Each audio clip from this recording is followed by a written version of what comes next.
Mr. Secretary General, Mr. President, world leaders, and distinguished delegates, welcome to New York. It is a profound honor to stand here in my home city as a representative of the American people to address the people of the world. As millions of our citizens continue to suffer the effects of the devastating hurricanes that have struck our country, I want to begin by expressing my appreciation to every leader in this room who has offered assistance and aid. The American people are strong and resilient, and they will emerge from these hardships more determined than ever before. Fortunately, the United States has done very well since Election Day last November 8th. The stock market is at an all-time high, a record. Unemployment is at its lowest level in 16 years, and because of our regulatory and other reforms, we have more people working in the United States today than ever before.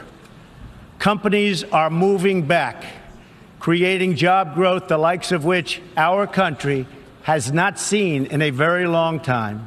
And it has just been announced that we will be spending almost $700 billion on our military and defense. Our military will soon be the strongest it has ever been. For more than 70 years, in times of war and peace, the leaders of nations, movements, and religions have stood before this assembly. Like them, I intend to address some of the very serious threats before us today, but also the enormous potential waiting to be unleashed.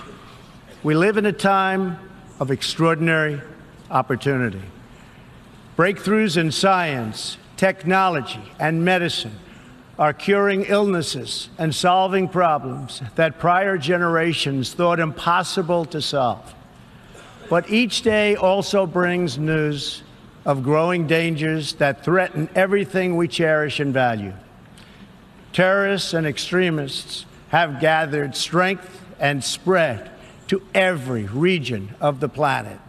Rogue regimes represented in this body not only support terrorists, but threaten other nations and their own people with the most destructive weapons known to humanity.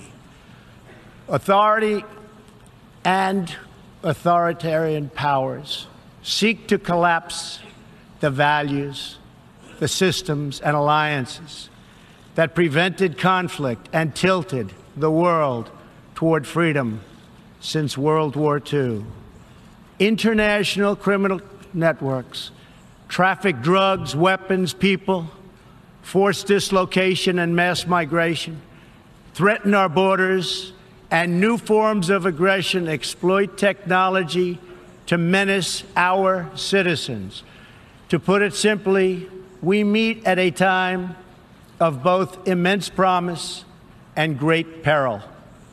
It is entirely up to us whether we lift the world to new heights or let it fall into a valley of disrepair. We have it in our power, should we so choose, to lift millions from poverty, to help our citizens realize their dreams, and to ensure that new generations of children are raised free from violence, hatred, and fear. This institution was founded in the aftermath of 2 world wars to help shape this better future. It was based on the vision that diverse nations could cooperate to protect their sovereignty, preserve their security, and promote their prosperity. It was in the same period, exactly 70 years ago, that the United States developed the Marshall Plan to help restore Europe. Those 3 beautiful pillars, they're pillars of peace, sovereignty, security, and prosperity. The Marshall Plan was built on the noble idea that the whole world is safer when nations are strong independent, and free. As President Truman said in his message to Congress at that time, our support of European recovery is in full accord with our support of the United Nations. The success of the United Nations depends upon the independent strength of its members. To overcome the perils of the present and to achieve the promise of the future, we must begin with the wisdom of the past. Our success depends on a coalition of strong and independent nations that embrace their sovereignty to promote security, prosperity, and peace for themselves and for the world. We do not expect diverse countries to share the same cultures, traditions, or even systems of government, but we do expect all nations to uphold these two core sovereign duties: to respect the interests of their own people and the rights of every other sovereign nation. This is the beautiful vision of this institution, and this is the foundation for cooperation and success. Strong sovereign nations let diverse countries with different values, different cultures, and different dreams not just coexist, but work side by side on the basis of mutual respect. Strong sovereign nations let their people take ownership of the future and control their own destiny. And strong sovereign nations allow individuals to flourish in the fullness of the life intended by God. In America, we do not seek to impose our way of life on anyone, but rather to let it shine as an example for everyone to watch. This week gives our country a special reason to take pride in that example. We are celebrating the 230th anniversary of our beloved Constitution, the oldest Constitution still in use in the world today. This timeless document has been the foundation of peace, prosperity, and freedom for the Americans and for countless millions around the globe whose own countries have found inspiration in its respect for human nature, human dignity, and the rule of law. The greatest in the United States Constitution is its first three beautiful words. They are, "We the people." Generations of Americans have sacrificed to maintain the promise of those words, the promise of our country and of our great history. In America, the people govern, the people rule, and the people are sovereign. I was elected not to take power, but to give power to the American people where it belongs. In foreign affairs, we are renewing this founding principle of sovereignty. Our government's first duty is to its people, to our citizens, to serve their needs, to ensure their safety, to preserve their rights, and to defend their values. As President of the United States, I will always put America first, just like you, as the leaders of your countries, will always and should always put your countries first.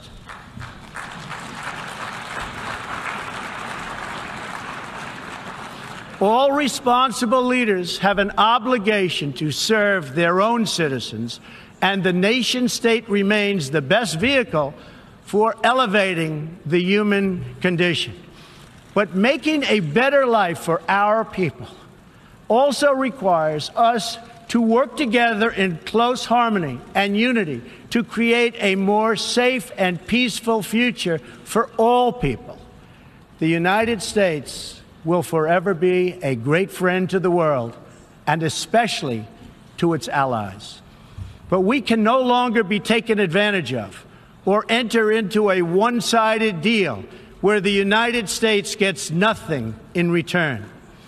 As long as I hold this office, I will defend America's interests above all else, but in fulfilling our obligations to our own nations.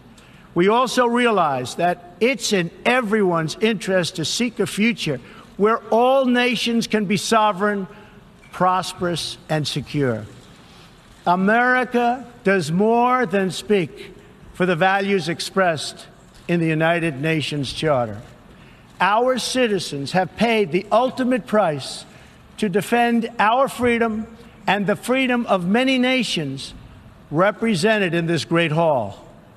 America's devotion is measured on the battlefields where our young men and women have fought and sacrificed alongside of our allies. From the beaches of Europe to the deserts of the Middle East to the jungles of Asia.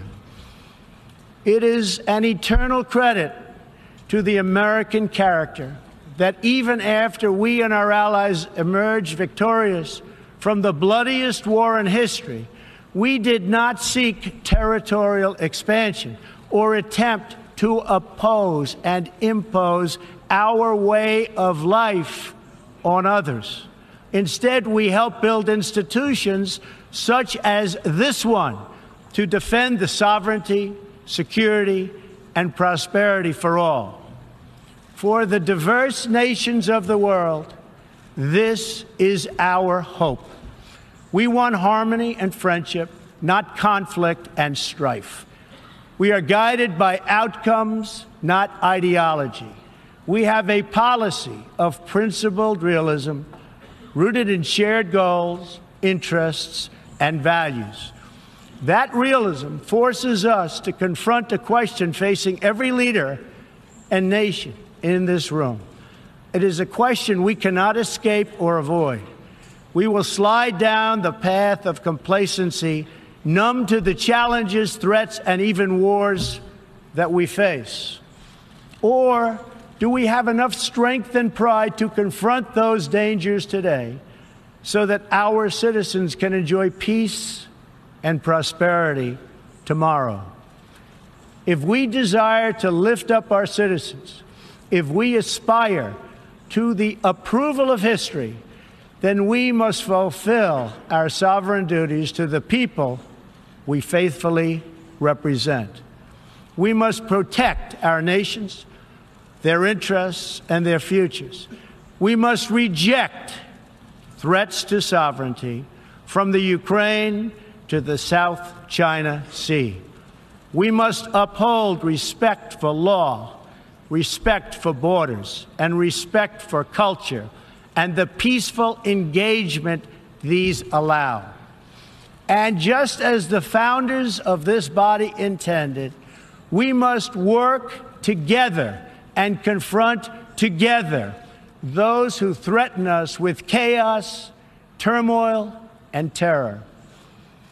The scourge of our planet today is a small group of rogue regimes that violate every principle on which the United Nations is based.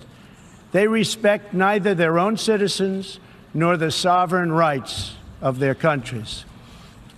If the righteous many do not confront the wicked few, then evil will triumph. When decent people and nations become bystanders to history, the forces of destruction only gather power and strength. No one has shown more contempt for other nations and for the well-being of their own people than the depraved regime in North Korea.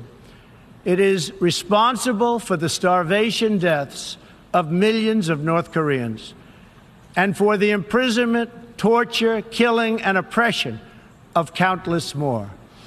We were all witness to the regime's deadly abuse when an innocent American college student, Otto Warmbier, was returned to America only to die a few days later. We saw it in the assassination of the dictator's brother using banned nerve agents in an international airport.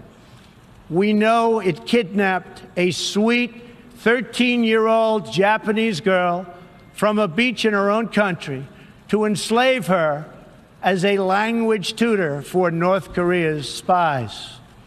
If this is not twisted enough, now North Korea's reckless pursuit of nuclear weapons and ballistic missiles threatens the entire world with unthinkable loss of human life.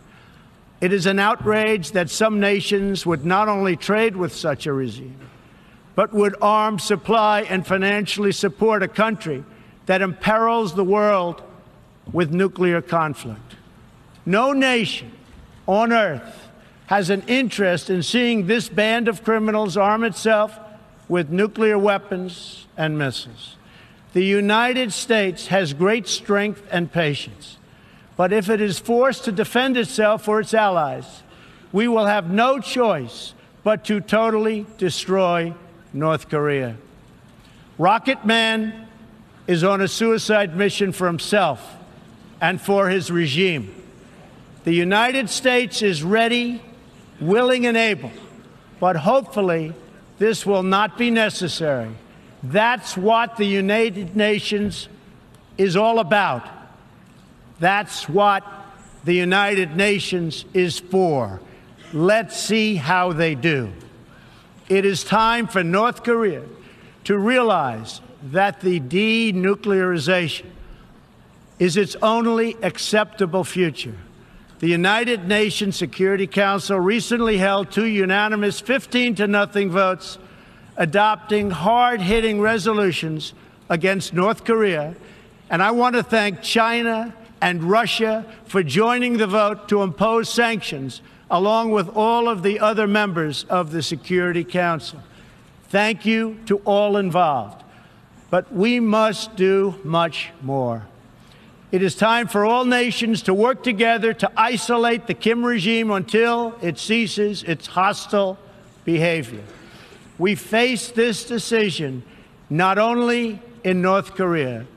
It is far past time for the nations of the world to confront another reckless regime, one that speaks openly of mass murder, vowing death to America, destruction to Israel, and ruin for many leaders and nations in this room.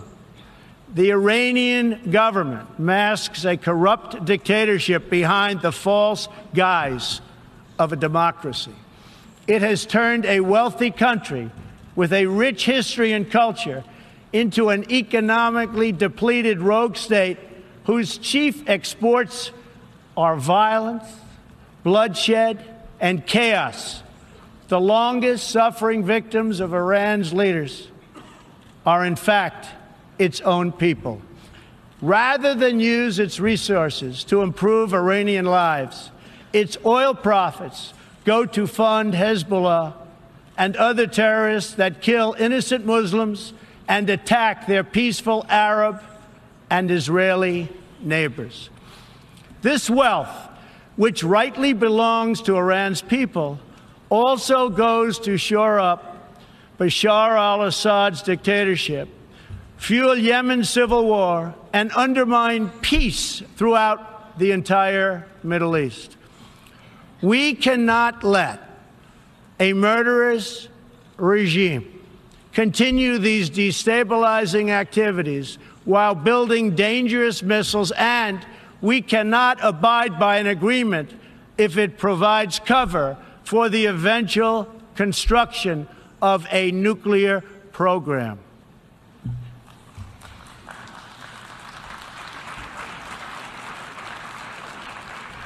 When the Iranian and North The Iran Korean deal was delegates one are of the nervous worst and checking most their phones, one-sided Benjamin Netanyahu transactions is nodding the with United approval. States You know it's has a great ever speech. entered into. Frankly, that deal is an embarrassment to the United States, and I don't think you've heard the last of it, believe me. It is time for the entire world to join us in demanding that Iran's government end its pursuit of death and destruction. It is time for the regime to free all Americans and citizens of other nations that they have unjustly detained. And above all, Iran's government must stop supporting terrorists, begin serving its own people, and respect the sovereign rights of its neighbors.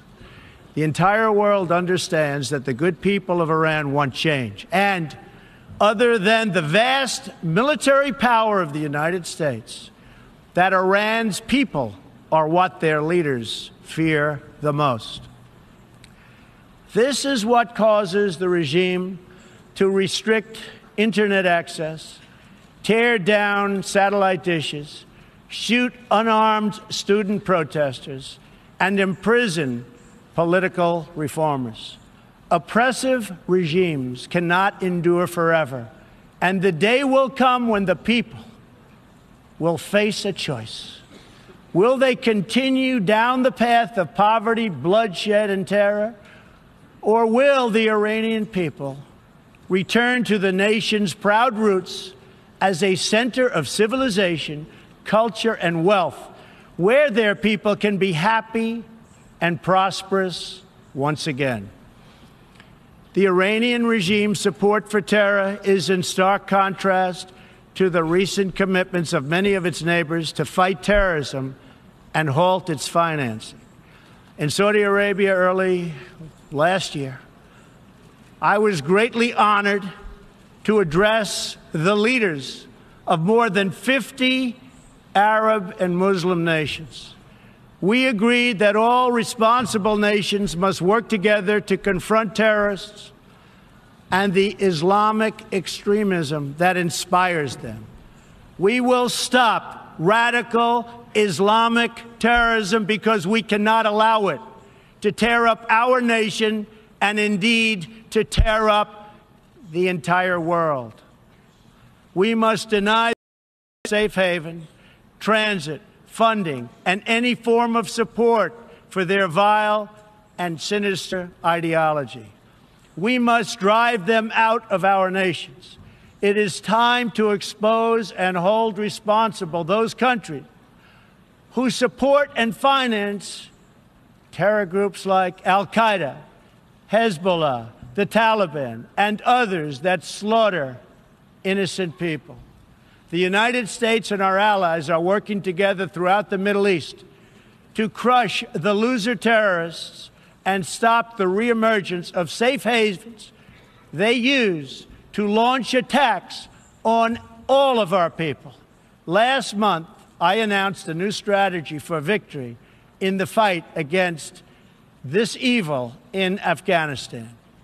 From now on, our security interests will dictate the length and scope of military operations, not arbitrary benchmarks and timetables set up by politicians. Our nation I have also totally changed to tear up the rules of engagement in our fight against the Taliban and other terrorist groups.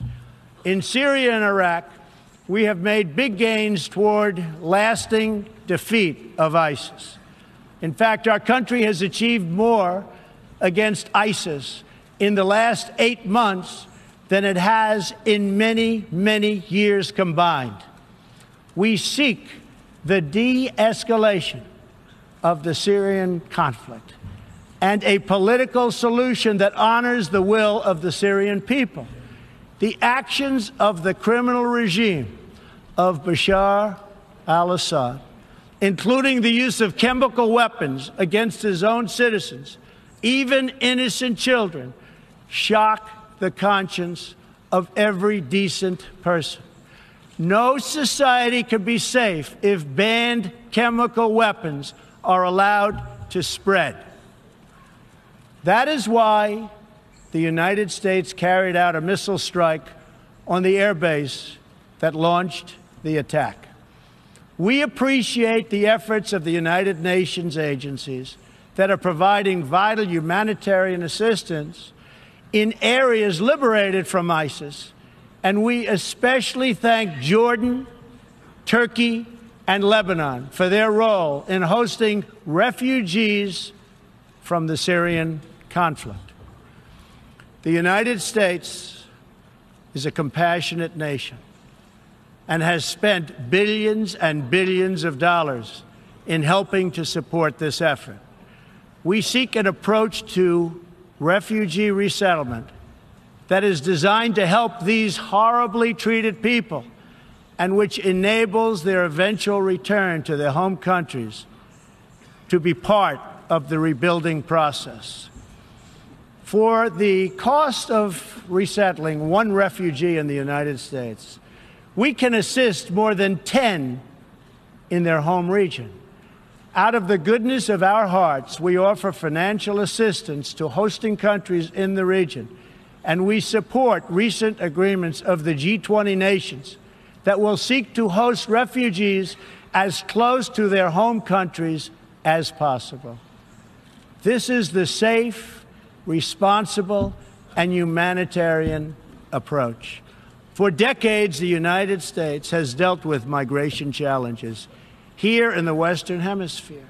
We have learned that over the long term, uncontrolled migration is deeply unfair to both the sending and the receiving countries.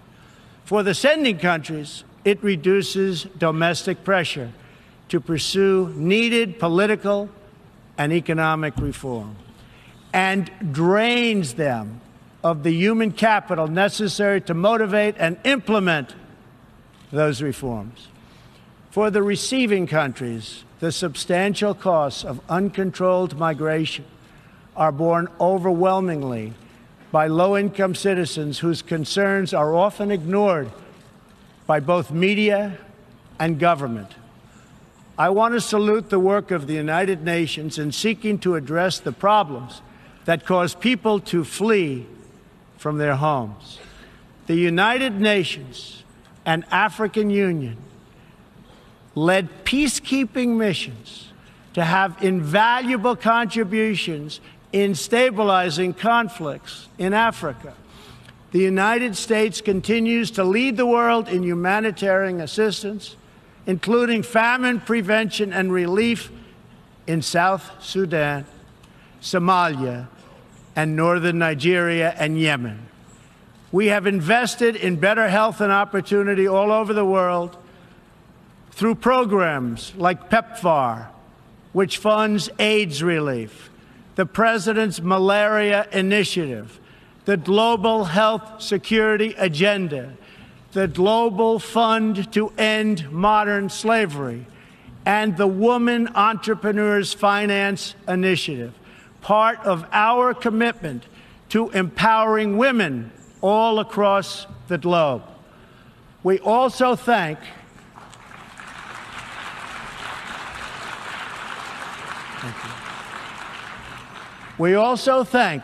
the Secretary General for recognizing that the United Nations must reform if it is to be an effective partner in confronting threats to sovereignty, security, and prosperity. Too often, the focus of this organization has not been on results, but on bureaucracy and process.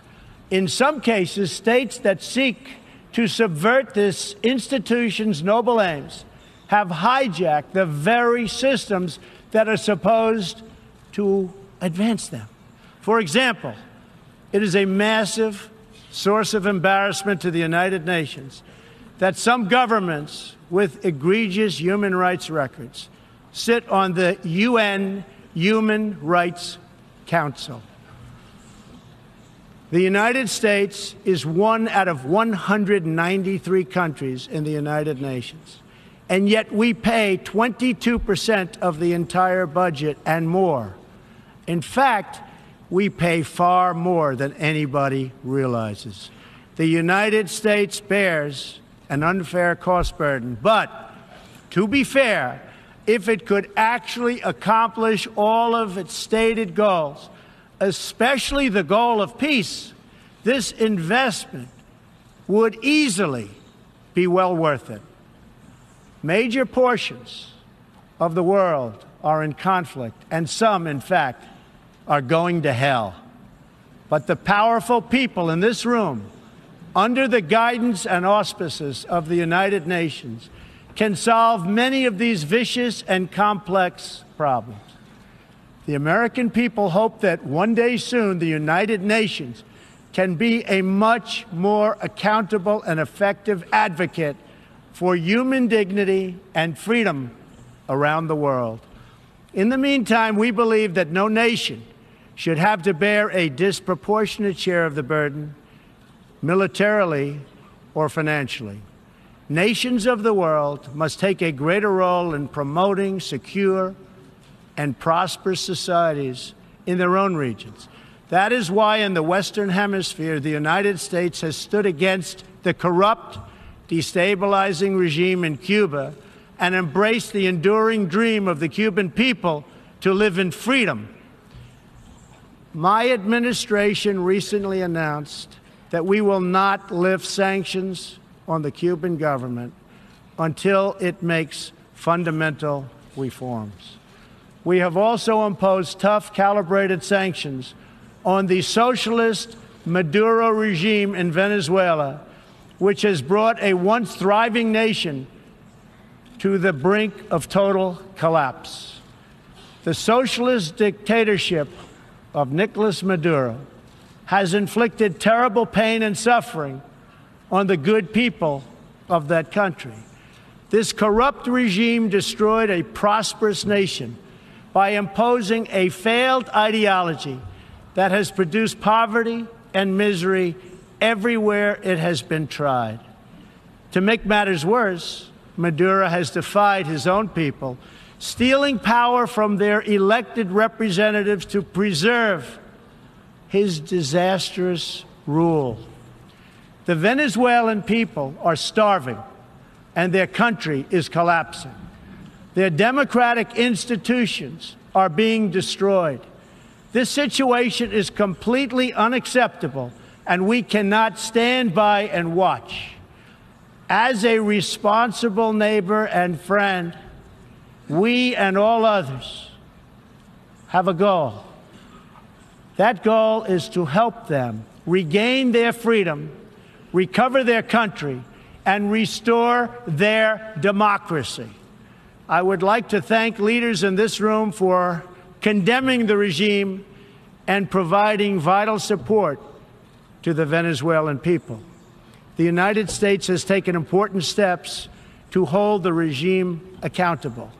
We are prepared to take further action if the government of Venezuela persists on its path to impose authoritarian rule on the Venezuelan people.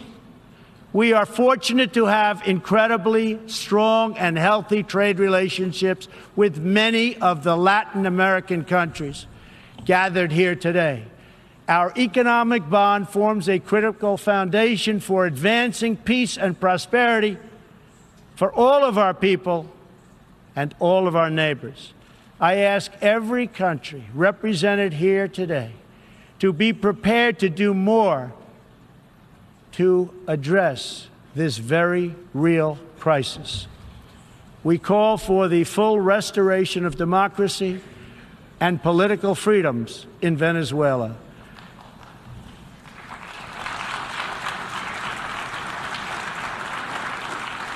The problem in Venezuela is not that socialism has been poorly implemented, but that socialism has been faithfully implemented.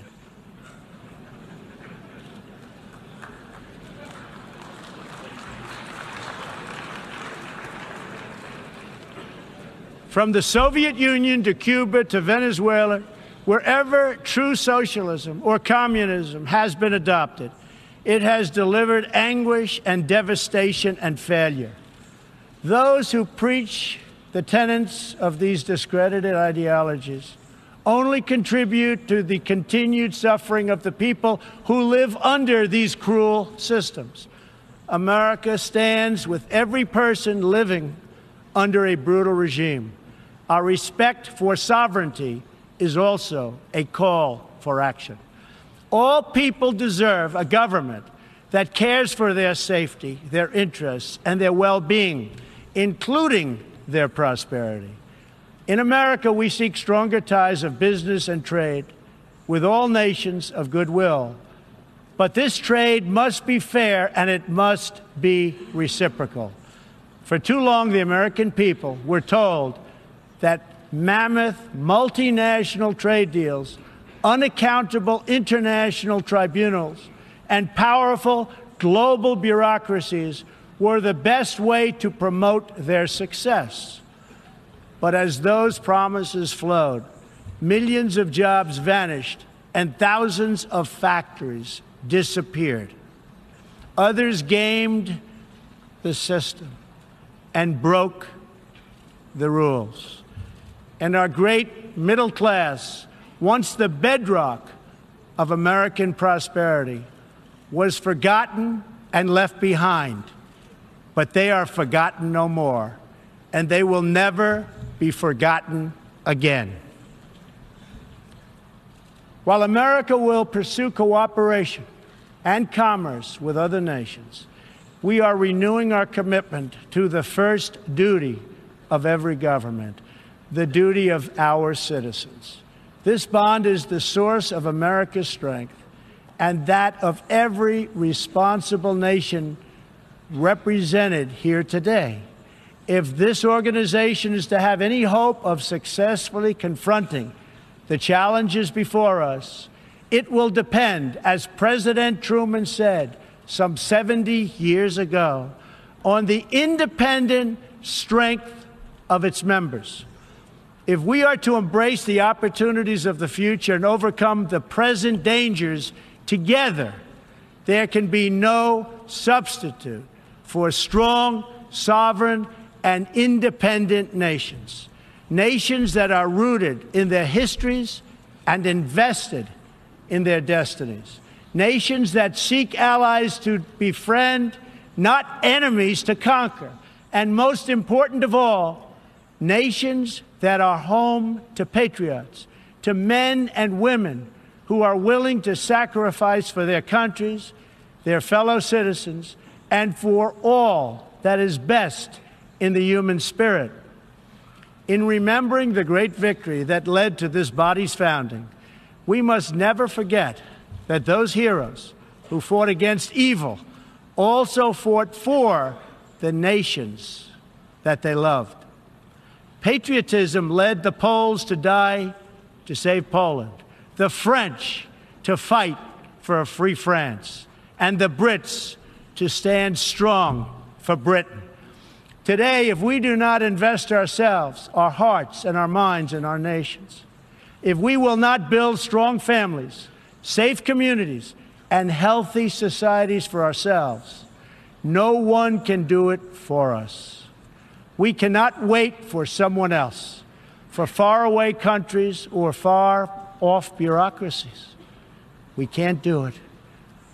We must solve our problems to build our prosperity, to secure our future, or we will build vulnerable to decay, domination, and defeat.